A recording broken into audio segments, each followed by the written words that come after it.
আসসালামু আলাইকুম দর্শক, আমার চ্যানেলে নতুন একটি রেসিপি দেখার জন্য সবাইকে আমন্ত্রণ জানিয়ে শুরু করছি আজকে রেসিপি।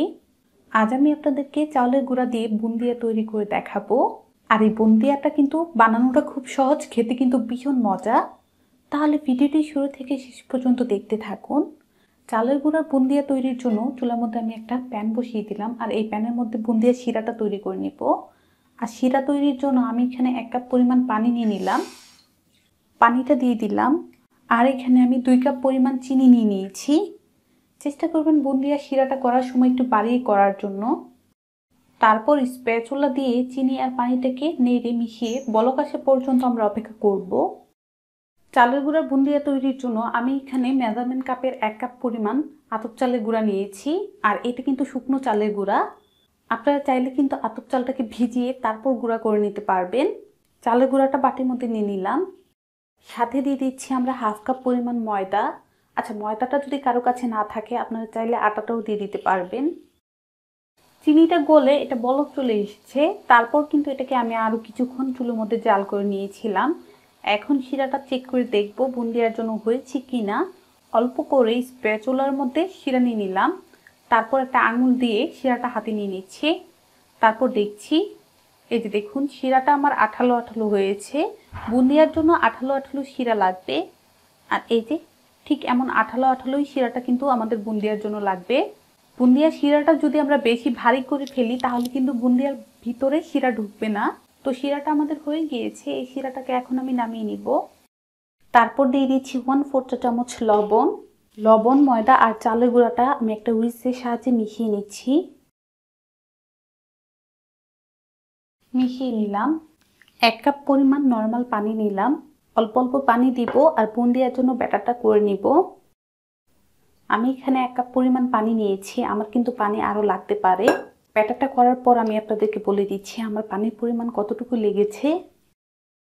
অল্প অল্প পানি দিয়ে বুন্দিয়ার জন্য ব্যাটারটা তৈরি করে নিয়েছি।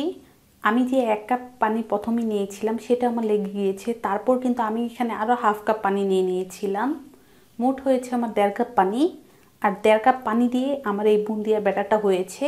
এখন আমি যেটা করব, এই বুন্দিয়ার ব্যাটারটাকে 10 মিনিট রেস্টে রেখে দিচ্ছি। 10 মিনিট পর দেখাই। ঢাকনা দিয়ে ঢেকে রেখে দিয়েছিলাম 10 মিনিট রেস্টের জন্য। ঢাকনাটা উঠিয়ে নিলাম, আবারও এটাকে একটু ফেটে নিচ্ছি। আর এটাকে এভাবে কিছুক্ষণ ফেটে নিতে হবে। কিছুক্ষণ ফেটিয়ে নিলাম। এখানে আমি 1/2 চা চামচ পরিমাণ বেকিং সোডা নিয়েছি।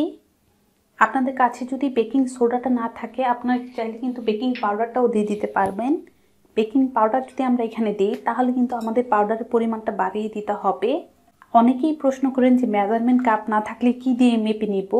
চায়ের কাপ কিংবা বাটি যেটা দিয়ে পান মেপে এটা নিতে পারেন। মেজারমেন্ট কাপ দিয়ে যে মেপে নিতে হবে তা না, আমরা যে কোনো কিছু দিয়ে মেপে নিলে কিন্তু হবে। মোট কথা হয়েছে আমি এখানে 1 কাপ পরিমাণ চালের গুঁড়া আর 1/2 কাপ পরিমাণ ময়দা নিয়েছি। আমার কিন্তু পানিও এখানে 1.5 কাপ লেগেছে। আপনারা যেটা দিয়ে মেপে এই চালের গুঁড়া আর ময়দাটা নেন না কেন সেটা দিয়ে মেপে এই পানিটা নিয়ে নিলে হবে। আচ্ছা, সোডাটা দেওয়ার পর আমি মিশিয়ে নিলাম। ব্যাটারের কনসিস্টেন্সিটা আমি আপনাদেরকে দেখিয়ে দিই কেমন হবে।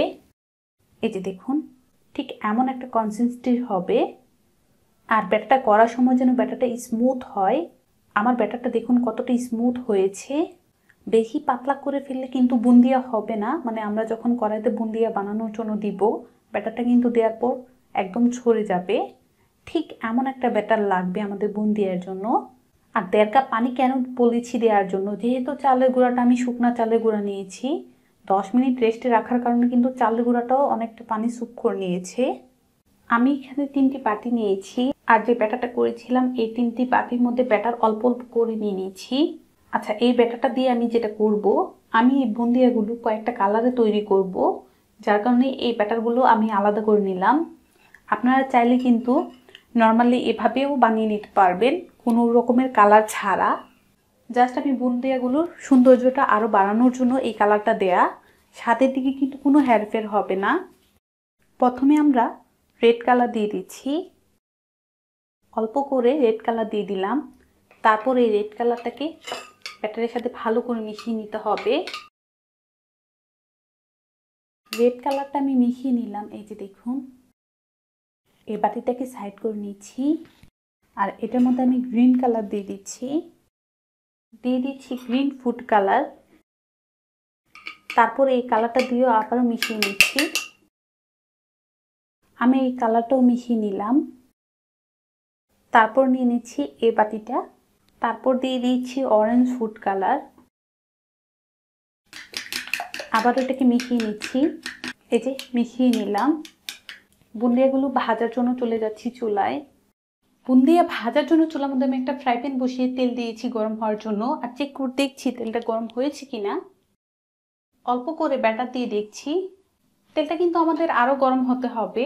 ব্যাটারটা দেওয়ার সঙ্গে সঙ্গে যেন ব্যাটারটা আমাদের উপরে চলে আসে। যদি এভাবে ব্যাটারটা দেওয়ার সঙ্গে সঙ্গে উপরে চলে না আসে তাহলে কিন্তু বুন্দিয়াগুলো চ্যাপটা চ্যাপটা হবে। তো তেলটা গরম হতে থাক, আর এই ফাঁকে আমরা দেখিয়ে দিই বুন্দি আমরা আজকে কি দিয়ে তৈরি করব। আমি এখানে একটা ছিদ্রযুক্ত চামচ নিয়েছি। এটাকে ঝাঁঝনি ছাঁকনি যে নামে চিনেন না কেন, কম বেশি সবার বাসায় এটা আছে। আর এটা দিয়ে আজকের বুন্দিয়াটা তৈরি করব। আমি আরও কিছুক্ষণ এই তেলটাকে চুলোর মধ্যে বসিয়ে রেখেছি। এখন চেক করে দেখছি তেলটা গরম হয়েছে কিনা। আবারও অল্প করে ব্যাটার দিয়ে দেখছি। তেলটা কিন্তু আমাদের গরম হয়ে গিয়েছে। এখন বুন্দিয়া বানানোর জন্য যে চামচটা নিয়েছিলাম এটা নিয়ে নিলাম।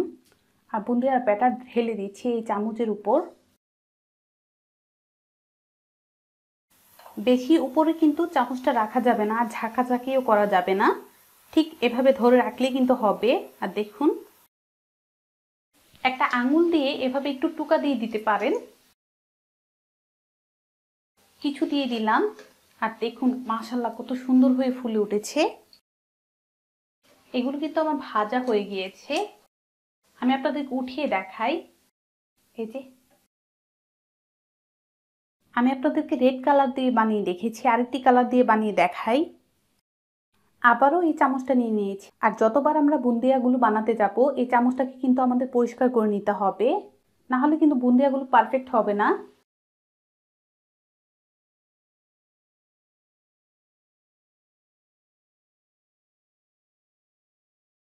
আঙুল দিয়ে জাস্ট এইভাবে হালকা করে একটা টুকা দিয়ে দিলেই কিন্তু হবে। আর তেলটা কিন্তু ভালো করে গরম করে নিতে হবে। এগুলোকে উল্টিয়ে পাল্টিয়ে ভেজে নিচ্ছি। এই যে দেখুন এগুলো কিন্তু আমার হয়ে গিয়েছে। তো এভাবে আমি বাকিগুলো বানিয়ে নিব।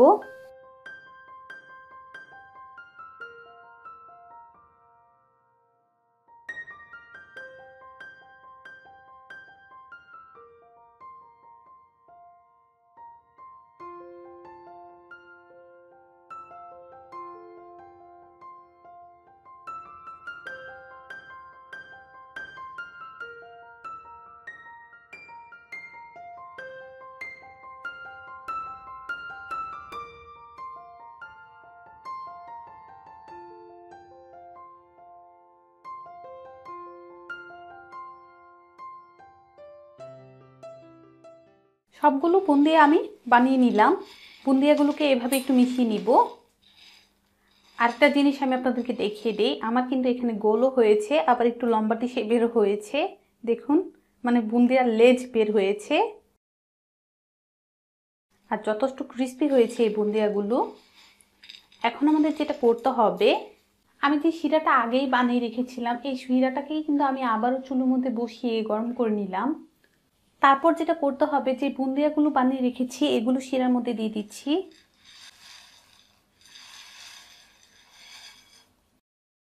বুন্দিয়াগুলো শিরার মধ্যে দিয়ে দিলাম।